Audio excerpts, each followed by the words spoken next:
I mean, listen, there's three options, right? One option is that the appeal continues. The other option is that they SEC dismisses the appeal and Ripple pays the 125 million that was issued. Mm. And then the third option is that, the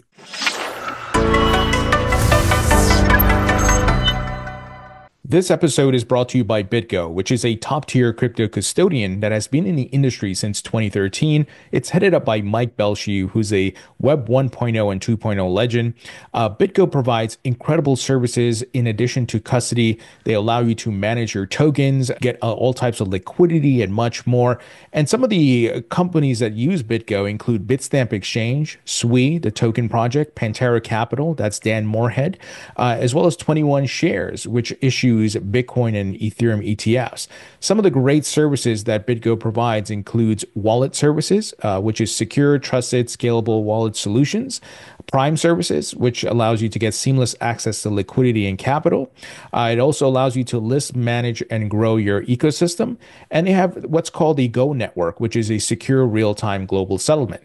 Recently, BitGo launched a retail platform that allows you to trade, stake, and of course, custody your crypto assets. And this is a great solution because it provides you with top-tier crypto security, and security is, of course, a big factor in investing in crypto. And BitGo is offering an incredible incentive as they launch this platform where you can get a chance to win Bitcoin. They're giving away at least one Bitcoin every quarter. So if you sign up and have funds on the platform through the last day of each quarter, starting December 31st, 2024, you can be eligible to win some free Bitcoin here. So if you'd like to learn more about BitGo, go to bitgo.com. Link will be in the description. Welcome into the Thinking Crypto podcast. I'm your host, Tony Edward, and I have a guest who needs no introduction, and that is attorney John Deaton. John, good to see you. Happy New Year. Happy New Year. It's great to be here. We've come a long way, my friend. John, December 2020, right? That's when this whole madness started with the Ripple lawsuit. And then we had an interview and we've spoken maybe over 10 times over the years. And we've gone through the reign of terror from Gary Gensler, with regulation by enforcement. But John, it's a new year. We're turning a new leaf here. Things have changed so much for crypto. What are your thoughts on all these things? Well, listen, we just had, and I attended the inaugural crypto ball in Washington, D.C. And the thing that I remember, I was talking to several people in there, people at the Digital Chamber of Commerce and others. Uh, let's just rewind. We can rewind back to December 22nd, 2020, when the Ripple case was dropped and XRP was alleged to be an illegal security. But we don't even got to go back that far, Tony. Let's go back 2.5 years Mm. from now. We had FTX blow up. We had Sam Bankman-Fried, the Bernie Madoff of crypto out there. Yeah. And I remember I spoke at Consensus, that the yearly meeting by CoinDesk or whatever. It was doom and gloom. People were leaving the industry. They were writing, basically the obituary of crypto. It just didn't get any worse. And here we go. If I would have said John Deaton 2.5 years ago, or Tony, write the most incredibly positive, most bull-like scenario that you could come up with, never in a million years would we have come up with what we've seen, right? We Yeah. would have probably said, you know what? We want a president that will be neutral, right? We don't want him to think that Bitcoin is a threat to the US dollar, and, favor regulations, smart regulations, and stay out of the way. And instead, we have a presidential meme coin, and we have a strategic Bitcoin reserve or crypto reserve or whatever other reserve being talked about. You would just never imagine that it could turn a 180 the way it did. And it's great, but it's also concerning, man. I was labeled by the Elizabeth Warrens of the world and others as, oh, Deaton does not favor regulation, or Deaton, he's anti-regulation. It couldn't be further from the truth. I was saying we want smart, tailored, just like you, tailored regulations. And my fear, and I don't want to be a Debbie Downer. I'm positive, just like everyone else, as we move forward. But Tony, we don't want to go from one extreme to another extreme, right? We don't want to Right. go from choke point 2.0, regulation by enforcement, unlawful, unjust attack on an industry, to zero regulation, free for all, no holds barred. Everybody and their mother is drifting, off each other. Like, we just don't want that, because what you and I have been a part of, and your channel has been a part of, interviewing, the Hester Purses of the world, and leaders in the industry. We've been fighting for our survival. Yeah. Well, we now need to fight for our legitimacy, and we don't want illegitimate things. You know what I mean? Because the last thing I'll tell you on your answering your question is, what's going to come very, very quick, Tony? The midterm elections. Mm, Believe it or not, within the next 6 months, people are going to be in election mode. mm, Whether it's for governors of their states, or whether it's for Congress. Congress is, representatives are elected every 2 years. And this last election with the president, the election I ran, it was best case scenario for Republicans, because 23 Democrats, or 23 Democrats and independents who, you know, lobby with the Democrats, were up for reelection. This next turnaround, there'll be more Republican senators up for reelection. mm. What happens if the um, Republicans lose control of the Senate? Do you know who becomes chairman of the banking committee? Elizabeth Warren. Right. And so I'm just saying is that we have this 2 year period of time Mm. that we've got to get some smart, tailored regulations that help legitimize this industry. Yeah, well put, John. And I'm in total agreement with you. I'm hoping um, Congress is able to get something through. I know excuse me, not Senator, but Congressman French Hill said he wants to get something through the first 100 days. And hopefully we can put the guardrails in place, because the meme coin madness is getting out of hand. And I hope it doesn't lead to any FTX type situations. I hope not, knocking on wood, fingers crossed. But we absolutely need regulations in place. And maybe, with the new incoming SEC chair, they can fast track some of the rulemaking, right? He'll be more willing to work with Congress, and they get Mhm. some of this something through by Q2. Yeah, no, listen, I mean, we don't want too much. This is what we want, really. We want the revocation of SAB 121, Yeah. so that if banks custody crypto, they don't have to treat that crypto, which is an asset, as a liability. Mm, And Brian Brooks, when he was at the Office of Comptroller, he provided guidance that banks could custody crypto. Well, what the Biden administration did was say, SAB 21, if you count custody crypto, you got to treat it as liability, which a bank, if they're going to carry $1 billion of deposits in Bitcoin, they're going to treat it as $1 billion liability. It affects their shares, it affects their investors. They're never going to do it. mm. And so we got to eliminate that. And, some type of stable coin legislation obviously would be great. And maybe the tax policy of how crypto, if you and I want to spend our XRP or Bitcoin or anything else for a purchase, do we want to pay, capital gains tax to use it as a substitute for fiat currency, things like that. So obviously, there's people who want a reserve. Some people want a strategic Bitcoin reserve. Some people want a strategic crypto reserve.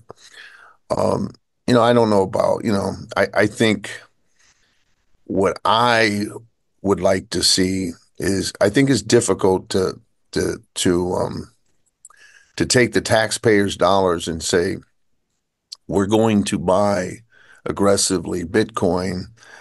Don't worry about who Satoshi Nakamoto is. Don't worry about who they are, what they are. You know what I mean? Now, what you could do is say, we're going to take the 200,000 Bitcoins that we have in custody, and we're not going to sell them. We're gonna issue. I'm going to put them in a cryptographic escrow. They can't be released for 20 years, Mm, and we're going to allow you to pay your taxes in Bitcoin.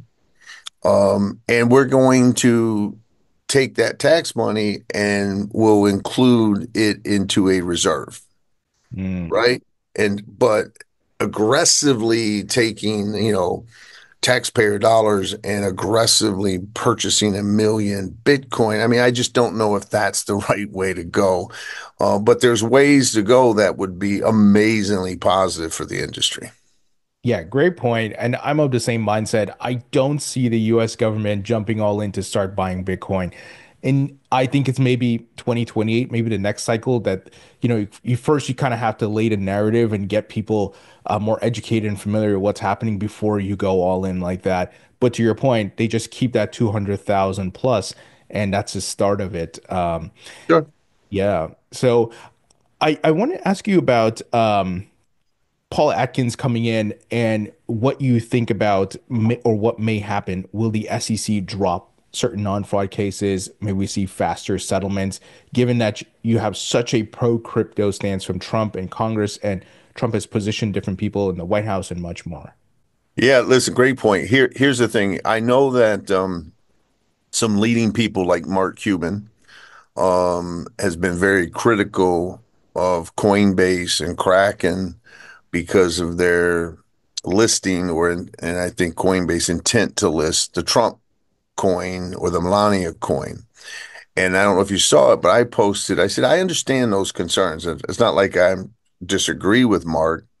However, if I was advising Brian Armstrong and Paul Greenwell and the folks at Kraken, I would advise them to list it. You want to know why, Tony?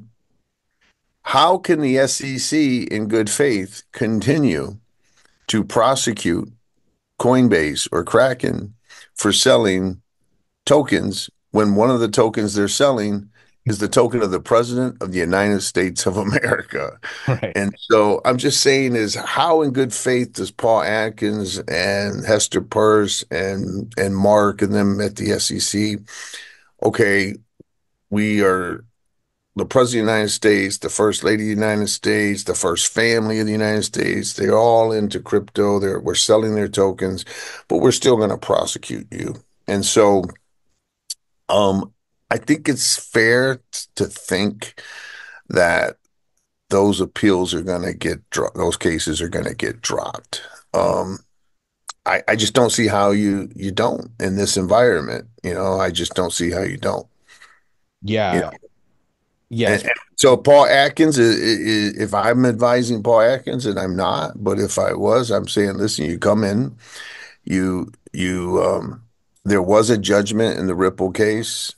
Say, hey, Ripple will drop the appeal. You pay the fine that Judge um, Torres issued. I know a lot of XRP holders are going to take issue. They shouldn't pay any. I get it, but I'm just telling you, there is a judgment Right. uh, of record. Um, and so we drop those cases. Ripple's case settles, appeals drop. They're moving forward. XRP has the regular clarity.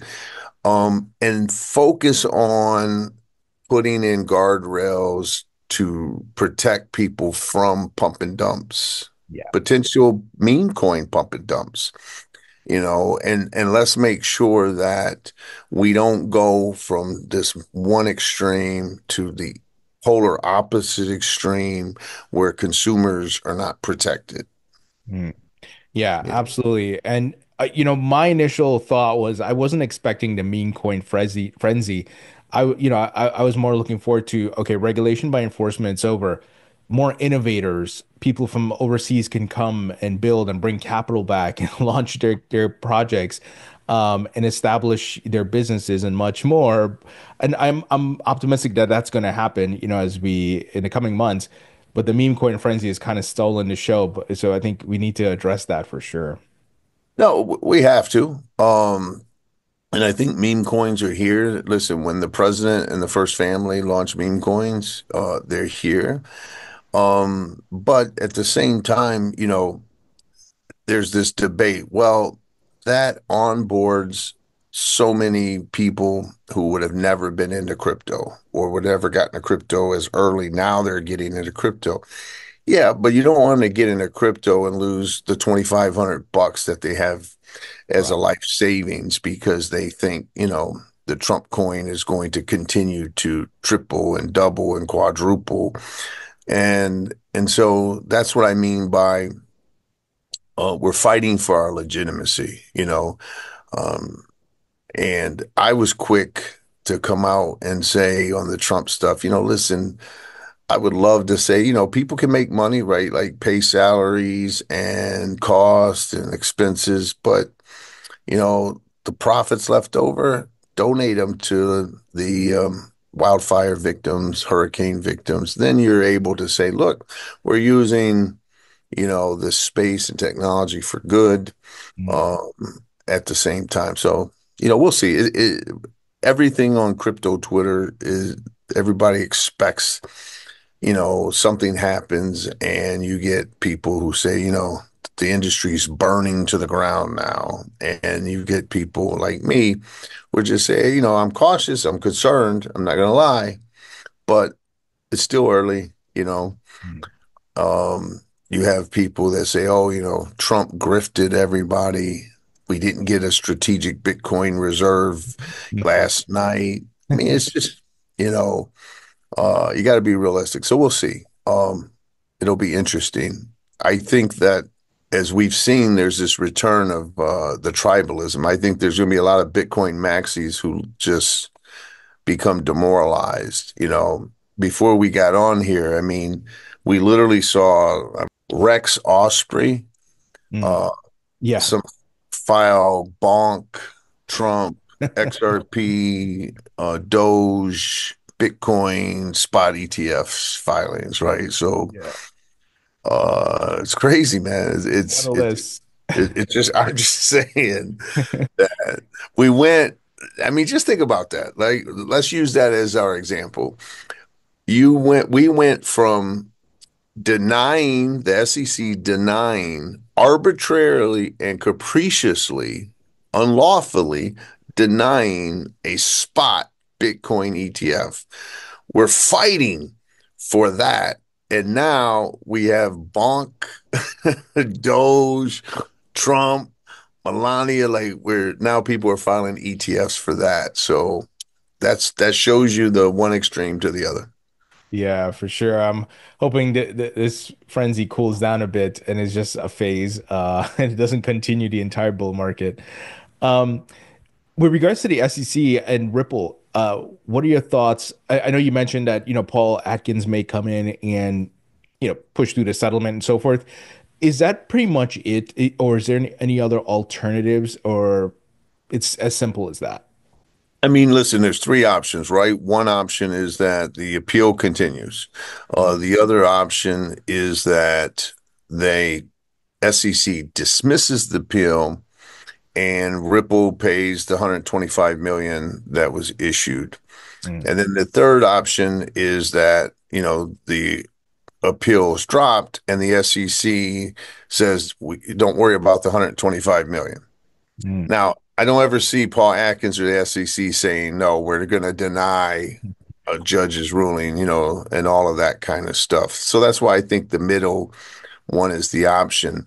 I just don't see how they come in this environment where you have the president of the United States saying that he's going to make America the crypto capital of the world, and he's launched a meme coin where you see these cases proceeding. mm, It, like, how do you? Would the SEC say no? We still think XRP is a security. Trump coin's not a security, but XRP is a security, right? You can't do that, in my opinion. And so I think these cases are done. Uh, I don't see how they can't. And now the real question is, Tony, is do we see guidance come from the SEC, safe harbors? Here's what a token, a crypto security token is. Here's what a utility token is. Here's whatever. Or do we see it come from Congress? That's really the question.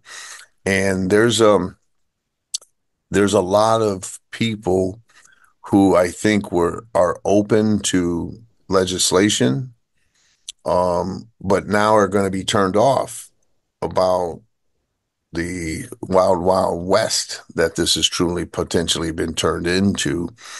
And so I think that those first 100 days are critical because Washington has a way, even though Trump has the presidency and he has the Senate and he has the House, man, I'm just telling you, next thing you know, a year and a half from now, it's everything's going to stall for the midterms. Mm, And if you look at Obama in his midterms, he lost one of the House. He lost the House or the Senate. Biden had 2 years and the House turned. mm, Trump's first term, he had it and lost the midterms. It seems like almost every presidential election, they lose one of the House or the Senate. And I'm not saying that will happen, but if it does happen, you can rest assured Elizabeth Warren will return with the anti-crypto army, even if it's just her as the banking mm. chairperson, right? And so hopefully they're smart, man. Yeah, and to your point of Elizabeth Warren, she's not giving up. I saw her question she said to Scott Bessent for his confirmation hearing, and I thought we wouldn't hear anything about crypto from her ever again, but she's not giving up. So to your point, we got to be vigilant. No, and if we go with this free for all and make it harder to legitimize the industry, it's just going to give her more ammunition. And we can't just keep going back and forth and back and forth, regulation by enforcement, free for all, regulation by enforcement. You know what I mean? That's just not good for America. And so we have this golden opportunity. I hope that David Sachs, who is our crypto czar, and Bo Hines, who is the vice chair, I met Bo Hines, someone you might want to interview moving forward because he's the vice chairman of the Crypto Council. Seemed like a great guy when I talked to him, really wanted to hit the ground, running. So I'm optimistic, I'm just cautiously optimistic. Yeah, absolutely.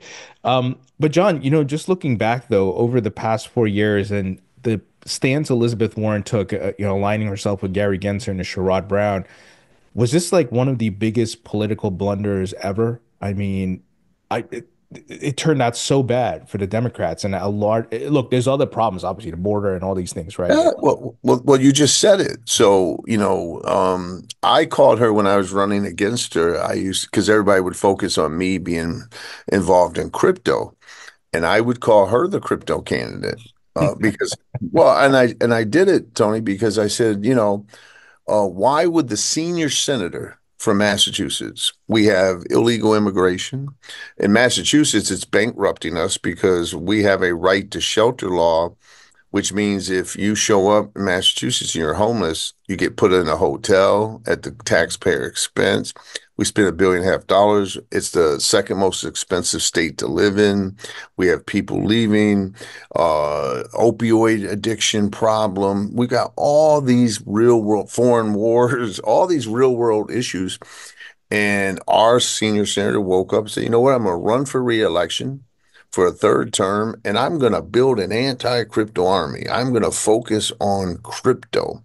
And it was really, kind of concerning event for me because I couldn't understand why she would do it. Mhm. And then I say I do believe it's the greatest, most dumb political strategy in modern political history because look what the crypto vote did. I'm not saying that it was the single reason Trump won, but if you look at Fair Shake and you look at what they accomplished with Bernie Moreno in Ohio, you mentioned Sherrod Brown. When you look at Stand with Crypto, there's between 3 to 4 million votes that were considered crypto votes. And they're in the swing states. Mm. So if you can make a 1% difference in the swing states, you're making the entire difference in the election. And so when people look back, Democrats should look back, and you got people like on CNN, like Van Jones now saying, like, hey, shame on Elizabeth Warren and Sherrod Brown and other Democrats for like going so against crypto. Yeah. You turned off, Democrats. You turned off people and motivated an industry. And so, yeah, it was a stupid move. And I just hope we don't ruin it. Like we've got Yeah. this golden opportunity, and let's not become the grift industry. Right. And hopefully we don't. Yeah, absolutely agreed. And then with regards to SEC versus Coinbase, on Gary Gensler's last week, they got called arbitrary and capricious again. This is Yeah. crazy. But I'm assuming, kind of like the SEC Ripple case, these non-fraud cases are going to get dropped. Yeah, they have to. And like the SEC sued Kraken. Kraken is selling the Trump coin already. Coinbase said they're going to support the Trump coin, which will be the Melania coin. But on its face, I mean, I think as bad as the Ripple case was, and we won't get into it now, but we went over the conflicts of interest, Jay Clayton, Bill Hinman, all of that stuff. When you think of objectively the Coinbase case, the thing that people need to understand on its face of why I think it's the worst example, Ripple is the worst example of like special interests and stuff. Right. But as far as the SEC goes, in 2021, uh, Coinbase filed for acceleration of its IPO, and the SEC had to make a public finding that it was in the best interest of the general public to grant an accelerated IPO. And they did that. So they said, we believe that Coinbase going public and selling these tokens, which is their business model, to the public, it's good to grant them acceleration. 2 years later, that same SEC says, you know what? That entire Coinbase business model that we said was in the public's best interest. Oh, no, it's illegal. The whole damn operation is illegal. So just on its face, you can see why that case needs to be dismissed. So I'm pretty confident that those cases are done. You Yeah. know, absolutely. I just don't see how you do it. Yeah. Yeah. And I know they've sent Wells notices to pretty much everybody, Robin Hood and you name it, to go down the list, Uniswap. So I'm assuming all that stuff is going to be put to bed. Yeah. Crazy times. No, it is unbelievable crypto. I was at the crypto ball, and Christy texted me like something about the Trump coin, and I'm like, what are you talking about? Right? Because I was mingling and stuff like that. And then as I'm walking back to the Marriott after the crypto ball, I'm looking on my phone and I'm like, my God, the world we live in is unbelievable, man. Yeah, it's wild, man. This year is going to be so crazy, good and bad. I'm hopefully more good than bad, of course. Right. Now, everybody's wondering, will the SEC approve XRP, Solana ETFs? There's a ton of applications being put forth. You just highlighted the Osprey one, and Do you anticipate that these might be approved? Yeah. I mean, one thing we can always count on is the greed of Wall Street. Mm, And so is a fact. The Bitcoin spot ETF is the most successful ETF in the history of the world.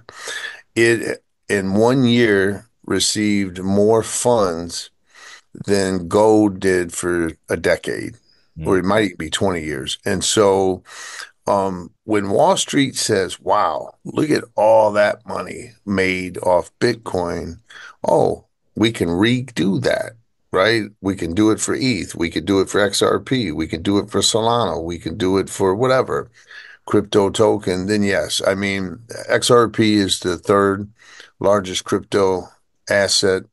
Um, I believe there's a real good chance that it flips Ethereum. mm. Uh, I know that's gonna make some Ethereum people unhappy, but I think there's a really good chance. I'm not somebody who subscribes to, XRP going to, a gazillion. But I think it flips it around $8, Mm. seven, $7, seven, something like that. I think it flips ETH, and I think that's likely to happen before it crashes again. Yeah. That's going to be really wild, John. I can imagine the tribalism and what crypto Twitter is going to look like when that Oh, well, if you see that, well, we already see XRP causing all kinds of crypto strife, right, and despair. And when it starts going up, this is what I've been trying to convince myself, Tony, that we're not an industry where everyone's full of shit. Yeah. And I have days where I'm very positive, and then I have days where, you know what, everybody's full of shit. They just want their token to go up. And when someone else's token goes up that they don't own, they get their little feelings hurt, and they get envious and they're mad. You know what I mean? Mhm. And we have to distinguish between the Brad Garninghouses and the Brian Armstrongs of the world.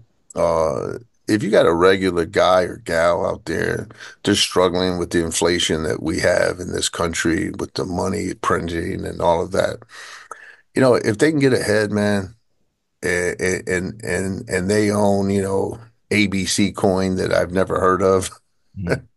or I don't own, good for them, man. You know what I Yeah, mean?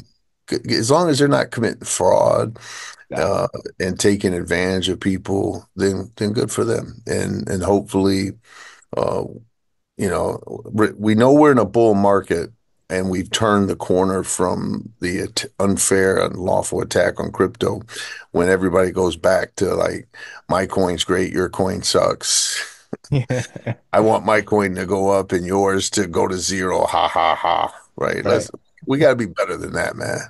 Yeah, John, I totally can relate because there's days I feel like that. Because especially like this past weekend, I kind of felt like that. Like, what is happening? I kind of want to go back to, hey, what are we tokenizing vehicle titles on the blockchain? Are we making payments faster for cross-border payments? And Sure. How about this? I grew up on welfare and food stamps. How about where there's some kind of program where um, you tokenize the payments of the person who's on welfare, where they're building equity, a fractional share of an equity in the rental housing or the rental building that they're in, and we're trying to uplift them from, poverty, or someone lives in an apartment building. They can't afford it, but they can own a fractional share that's been tokenized so that although they're paying rent, they're still building equity that they can share and trade. And 4 years later, they can trade it,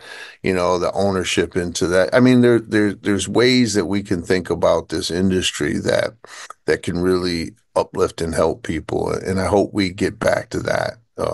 For sure.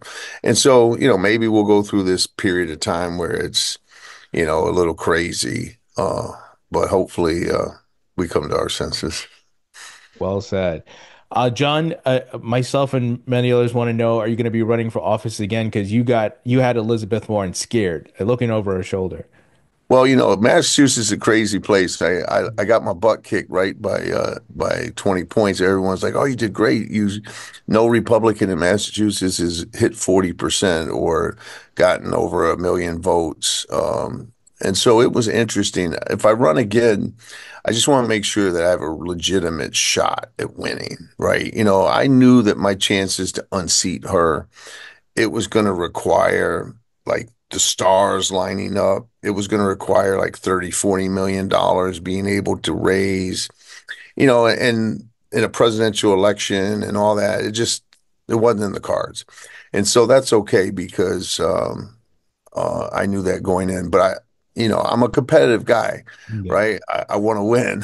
So, as long as I got a fair shake, I do want to think I have something to offer people. And unfortunately, we live in such a divided world that, I would like to see common sense come back. Unfortunately, um, we live in this such a divided world that, um,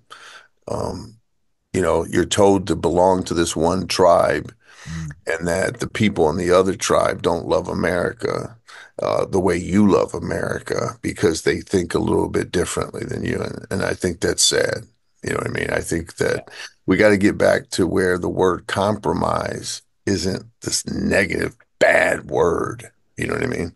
Right. No, I totally agree with you. And, over the years, I moved more towards being an independent. Like, I agree Yeah. with Republicans on certain things, or agree with Democrats on certain things. Where is that middle ground candidate? Where's that common sense candidate? But I don't know if it's, the economics. I think since 2008, you've seen Occupy Wall Street, Tea Party, you name it, MAGA, whatever. But they all have an underlying problem. They don't know what the true problem is, and the politics divides them and the narratives divides them. But maybe it goes back to the economics, right? Politics is downstream from economics.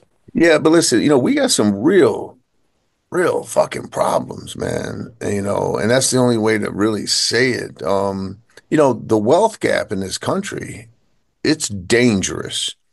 You know, you can't have a system where literally, five people own more than 75% of the rest of the world, right? Like we can't, and I'm no Bernie Sanders, I'm a capitalist, Mm. but the wealth gap needs to be addressed.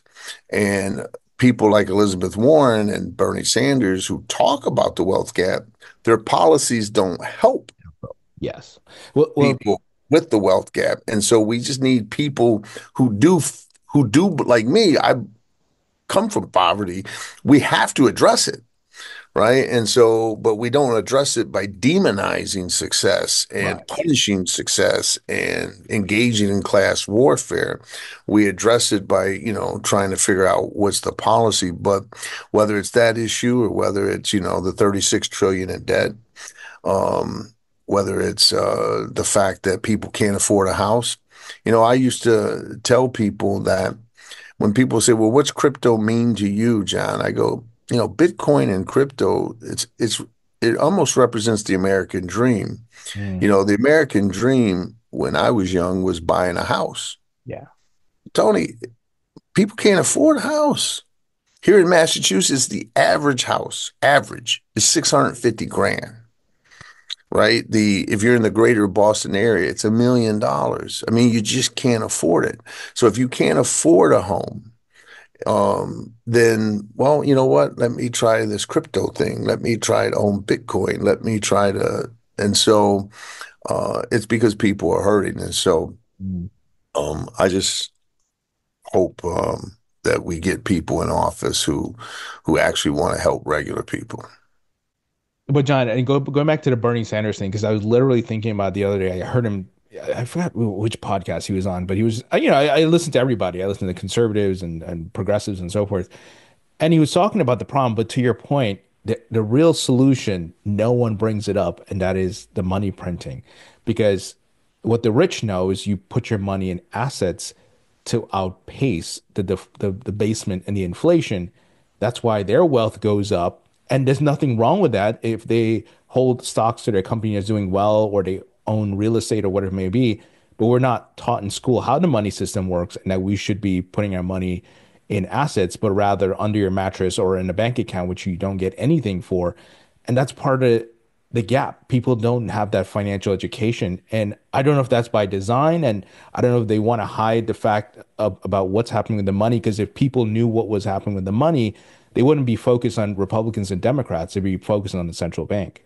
Yeah, well, listen, the only people that have really done really well since 2008 are people who own things, Yes. real estate, stocks, bonds, Bitcoin, XRP, whatever.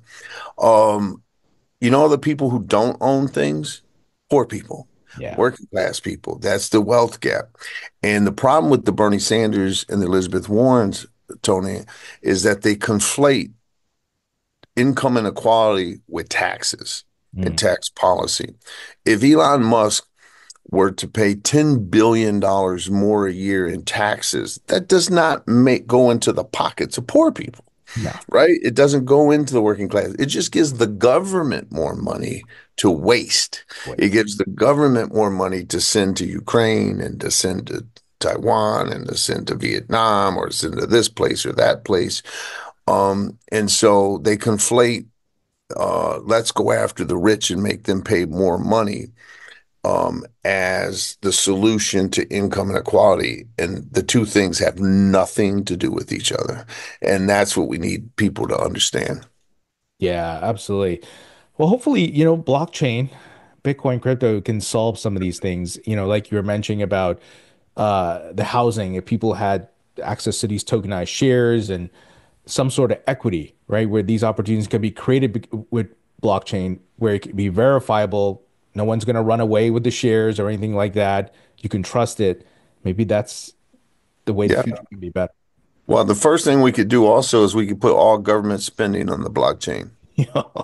Can you imagine now you and I as a taxpayer can look up where our dollars are going, how they're going, You you know, mean a trillion dollars won't disappear from the Pentagon? Nobody knows what happens right, now? right. And so that's what I'd like to see. I would love to see government spending on the blockchain where it's all verifiable and transparent. And when people realize, oh my God, you're spending my money for that, Hmm. uh, then it changes perspectives. But I still think there's reason to be optimistic. At the end of the day, I love this country. I mean, Tony, you go from my life. I went from, that kid living in the hood on welfare and food stamps, Mm. going hungry at night, to taking on the most entrenched Washington elitist in Washington, D.C., running for U.S. Senate. I mean, that's America, man. So Yeah. like I'll always be positive. And I always say, never count America out. Mm. We stumble, we Yeah. definitely stumble, and we fall, but never count us out. Yeah, it's funny. As you're saying, I was talking to someone about this the other day because I have a U.S. flag, American flag, flying outside my house. They're like, does the president die? And I'm like, I'm a patriot before I'm a partisan. I believe in the Constitution. I believe in the opportunities here. I've been able to make a decent life for myself. I don't see myself being able to do that in another country. And I've there's ebbs and flows throughout history with every great nation and whatever it may be. And I think we go through that and then we learn and we have to grow from there. So I'm hoping, to your point, we're entering to that next boom cycle and our mindset can change and Uh, have more optimism. Absolutely. Always a pleasure, my Pleasure. friend. Thanks, man. I appreciate you. All Thank right. you, God.